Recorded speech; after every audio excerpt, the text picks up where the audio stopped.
গবেষিকা ববিতা দত্তের রহস্য মৃত্যুতে উত্তপ্ত উত্তরবঙ্গ বিশ্ববিদ্যালয়। টায়ার জ্বালিয়ে উত্তরবঙ্গ বিশ্ববিদ্যালয়ের প্রশাসনিক ভবনের সামনে বিক্ষোভ দেখায় অখিল ভারতীয় বিদ্যার্থী পরিষদের কর্মীরা। অভিযুক্ত বিভাগীয় প্রধানের গ্রেফতারের দাবিতে সরব হয়েছে পড়ুয়াদের একাংশ। অন্যদিকে অভিযুক্তর কোনো খোঁজ নেই। বৃহস্পতিবার উত্তরবঙ্গ বিশ্ববিদ্যালয়ের গবেষিকা ববিতার ঝুলন্ত দেহ উদ্ধার হয়।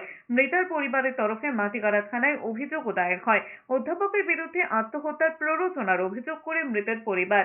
অভিযোগ, বিয়ের প্রতিশ্রুতি দিয়ে শারীরিক সম্পর্ক করেছিলেন বিভাগীয় প্রধান। সোমবার উত্তরবঙ্গ বিশ্ববিদ্যালয়ে গণস্বাক্ষর গ্রহণ করার পর বিশ্ববিদ্যালয়ের প্রশাসনিক ভবনের সামনে টায়ার জ্বালিয়ে বিক্ষোভ চলে। মেয়েটির পরিবারের তরফ থেকে মেয়েটির যে ভাই, সে মাটিগাড়া থানায় এফআইআর লজ করেছে সিদ্ধার্থ শঙ্কর লাহার এগেনস্টে, যে নাকি ওর পিএইচডি গাইড ছিল, রিসার্চ গাইড ছিল।